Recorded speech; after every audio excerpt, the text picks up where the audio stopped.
लगभग ऐसी ही एक स्थिति आती है। पूर्ण काश्यप हैं, बुद्ध के समय में ही अपना एक बहुत बड़ा मत लेकर के चल रहे थे और अपने 5000 शिष्यों के साथ बुद्ध के संग में विलय उनका हो जाता है। खुद भी गुरु हैं, उनके साथ शिष्यों की बड़ी तादाद है। और कुछ समय के बाद वो बुद्धत्व को उपलब्ध होते हैं और बुद्ध पूछते हैं कि एक स्थान है बिहार में सूखा, उस स्थान पर बहुत समस्या है, बड़े लड़ाई झगड़े हैं, बहुत बुरे समुदाय के लोग वहाँ रह रहे हैं और एक दूसरे को रोजाना मारते हैं, काटते हैं, छोटी छोटी बातों पर कत्ल हो जाता है, खत्म खून खराबा हो जाता है। एक दूसरे का सामान लूट लेना, चोरी डकैती एक रोजमर्रा की बात है। और किसी आदमी, कोई भी आदमी जब उनका विरोध करता है तो उसकी वो गर्दन उड़ा देते हैं, मार देते हैं उसको। 2500 साल पुरानी चर्चा है, ये हो रही है। और कहते हैं कि उस स्थान पर कौन जाना चाहेगा, तो पूर्ण अपना हाथ उठाते हैं। पूर्ण काश्यप कहते हैं कि भगवान बुद्ध, मैं जाना चाहूंगा उस स्थान पर, गुरुदेव आप मुझे आज्ञा दें। तो कहते हैं तुम जाना चाहते हो, तुम इसके लिए पात्र हो, ठीक है, लेकिन मेरे 3 प्रश्नों का उत्तर दो कि तुम वहां क्यों जाना चाहते हो। इसके बारे में 3 प्रश्न पूछना चाहता हूँ। एक प्रश्न तो ये कि उनके बारे में सुना है, जो सूखा गांव के लोग हैं बहुत ज्यादा वो अशिष्ट है, अभद्र हैं और वो गाली गलौज करते हैं, अशिष्टता करते हैं, मार पिटाई धक्का मुक्की सब करते हैं। तो तुम्हें, अगर तुम्हारे साथ भी ऐसा हुआ, तुम वहां पहुंचोगे तो तुम्हें कैसा लगेगा। तो कहते हैं कि मुझे कोई खराब नहीं लगेगा, मुझे लगेगा कि ठीक है, कोई बात नहीं, गाली गलौज ही दे रहे हैं, कोई कम से कम बुरा तो नहीं कर रहे हैं, और ठीक है, मैं सोचूंगा कि मैं इनके सुधार में अपने लिए अपने आप को अगर भाग्य समझ पाया, इनके जीवन को ठीक कर पाया तो मेरे लिए अच्छा होगा। कहते ठीक है, दूसरा प्रश्न। और दूसरा प्रश्न ये कि अगर वो तुम्हारे साथ मारपीट करने लगे, मारपीट पर उतारू हो जाएं और तुम्हें धक्का मुक्की खींचातानी शुरू हो जाए, फिर तुम क्या करोगे। वो कहते हैं कि हालांकि आपको मेरे सब प्रश्नों के उत्तर पता है, फिर भी आप पूछते हैं और मैं बता रहा हूं, फिर भी हम इस समय पास करने के लिए चर्चा कर लेते हैं। गुरु शिष्य बात कर रहे हैं आपस में। कहते हैं कि मैं कहूंगा कि मुझे सिर्फ मार पीटते ही हैं, मारते पीटते ही हैं, मार ही नहीं डालते हैं, जान से ही नहीं मार रहे हैं, सिर्फ धक्का मुक्की ही कर रहे हैं, अशिष्टता ही कर रहे हैं, हाथापाई ही कर रहे हैं।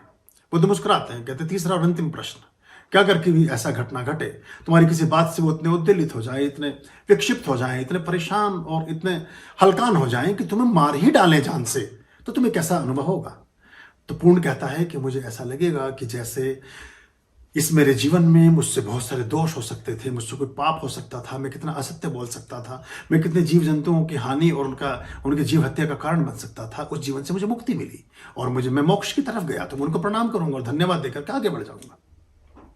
तो क्या तुम्हारा दुनिया में कोई कुछ बिगाड़ नहीं सकता है, तुम जा सकते हो। और पूर्ण सुखा में जाते हैं, पूरे गांव का हृदय परिवर्तन करते हैं।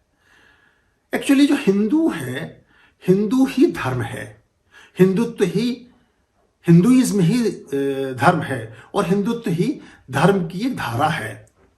बाकी सब काइंड ऑफ वर्शिप हैं, पूजा पाठ और संप्रदाय हैं, पूजा पाठ के तौर तरीके हैं। जितने भी आप, चाहे क्रिश्चियनिटी हो, चाहे इस्लाम हो, चाहे सिखिज्म हो, चाहे जैनिज्म हो, चाहे जरथुस्त्री हो, चाहे कोई और हो, वो जितने भी पंथ, और वो सब पंथ हैं, उनके साथ पंथ ही शब्द आता भी है।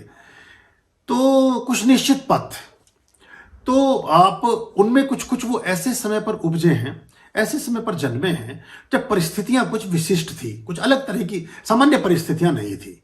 उनमें उन संप्रदायों का, उन काइंड ऑफ वर्शिप का जन्म हुआ। अब वो परिस्थितियां दुनिया में है नहीं, तो आज नहीं तो कल हम अपने जीवन में श्रेष्ठता को ही अंगीकार करेंगे, करते हैं आज भी। दाऊद इब्राहिम भी अगर अपने स्टाफ में किसी व्यक्ति को रखना चाहेगा तो घोर ऑनेस्ट को ही रखना चाहेगा, एक्सट्रीमली ऑनेस्ट व्यक्ति को ही चूज करेगा। वो करप्ट और खराब और भ्रष्ट और बेहुदे लोगों को अपने साथ नहीं रखना चाहेगा, अपराधी भी। तो जो खराब समुदाय हैं जिनकी बात आप कर रहे हैं कि हम उनके कल्याण की कामना करते हैं, उनके कल्याण की कामना यह है कि उनको सद्बुद्धि प्राप्त हो जाए। तो सद्बुद्धि प्राप्त होगी जब उनके जीवन में उनका चित्त निर्मूल होगा, जब उनकी मन, चेतना, आत्मा और शरीर का अलाइनमेंट होगा, तो उनका विवेक और बुद्धि ऐसी हो जाएगी जैसे हिंदुओं जैसे। हिंदू माने शुद्धतम स्वरूप, और जब वो शुद्धतम स्वरूप में पहुंच गए, जब वो सनातनी हो गए, जब वो वैदिक हो गए, जब वो धार्मिक हो गए, तो वो अच्छे लोग हो गए और फिर सबका कल्याण हो। जो अच्छे हैं, जो अच्छे हैं उन सबका कल्याण हो। हम तो, भगवान शिव ने तो भस्मासुर को भी वरदान दे दिया था, फिर बाद में उसका संहार भी कर दिया, उससे कोई फर्क नहीं पड़ता है। तो शक्तियां आपके नियमन के लिए होती हैं, आपके एग्जामिनेशन और बाकी चीजों के लिए होती हैं, तो कोई इससे फर्क नहीं पड़ता है। आज नहीं तो कल जो पैदा है वो नापैद है, जो आया है वो जाएगा। रामकृष्ण बुद्ध महावीर सबके शरीर पूरे हुए हैं, हम और आप भी नहीं रहेंगे। लेकिन मेरी बात याद रखिएगा कि इस दुनिया में अगर धर्म के नाम पर और 500 साल बाद, 1000 साल बाद, 5000 साल बाद कोई चीज प्रतिष्ठापित हुई तो वो सिर्फ वैदिक और सनातनी धर्म ही होगा, हमारे हिंदुइज्म ही होगा। मजबूरी हो जाएगी उसको एडॉप्ट करना आपका। एक समय तक एलोपैथी लाभ देती है, धीरे धीरे नेचुरोपैथी पर आ रहे हो ना आप। अब वो चौराहे पर मिट्टी की हंडी और मिट्टी के तवे और मिट्टी के बर्तन बिकने शुरू हो गए ना। अब होटलों से प्लास्टिक खत्म हो गई ना। एक समय तक बड़ा अच्छा लगा था उस सबको इस्तेमाल करने में, सुविधा भी थी, आसानी भी थी, सस्ता भी था। लेकिन सस्ते का मूल्य अपने जीवन से नहीं मिला सकते हो आप। तो एक अतिशयता के बाद स्वतः ही चीजें ठीक होती हैं। और यही हमारे युगों का एक सिस्टम है। फिर वो प्रलय आती है, फिर सब शून्य होता है, फिर शून्य से फिर चीजें जगती हैं। तो वो पूरा का पूरा एक नियम है। लेकिन हम अपनी प्रार्थनाओं को, हम अपनी, अब सूर्य है, सूर्य जितनी रोशनी ओसामा बिन लादेन को दे रहा है उतनी बराक ओबामा को दे रहा है। वहां कोई पक्षपात है नहीं। जो हवा है वो ऑक्सीजन उतनी फेफड़ों में उसकी भी उतनी भर रही है जितनी किसी देवता के या किसी देवतुल्य व्यक्ति के भर रही है।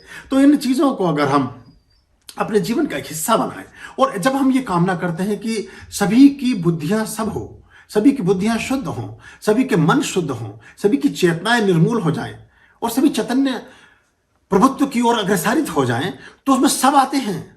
और जब सब हो जाएंगे तो समाज बहुत शिष्ट, सभ्य और अच्छा हो जाएगा। लेकिन इसके उल्टे अगर हम बैर की टोलियां बांधे, बैर एक ऐसा गुनाह है, बैर एक ऐसी चीज है जिसमें किसी दूसरे की गलती की सजा आप स्वयं को देते हो। क्रोध एक ऐसा अवगुण है जिसमें दूसरे के दोष की सजा आप स्वयं को देते हो।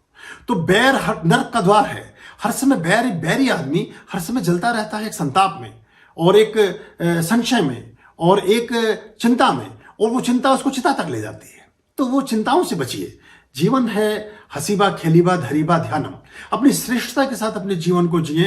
ये श्रेष्ठता ही उन लोगों को ये बात स्वीकार करने पर मजबूर कर देगी कि जीवन को कैसे जिया जाना चाहिए। और जैसे जैसे संचेतना बढ़ेगी वैसे वैसे जीवन का परिवर्तन होता जाएगा। दर्द का हद से बढ़ना है दवा हो जाना। जब बुद्ध ने शांति और धर्म की और प्रेम की और सहिष्णुता की शिक्षा दी, उस समय रोजाना राजघरानों में, राज परिवारों में, राजकुलों में प्रतिदिन मारकाट मची हुई थी। एक दूसरे के गले रोग रेत रहे थे, मार रहे थे। तब इस बात को कहा। तो आप देखेंगे कि आगे चल करके श्रेष्ठता और अच्छाई और सच्चाई ही सदा सर्वदा रह जाने वाली है। तो प्रार्थनाएं तो हमारी वेदों की हैं, 80,000 साल पुरानी है। सर्वे भवन्तु सुखिनः, सर्वे सन्तु निरामया, सर्वे भद्राणि पश्यन्तु, मां कश्चित् दुःखभाग् भवेत्। सभी का सब शुभ हो।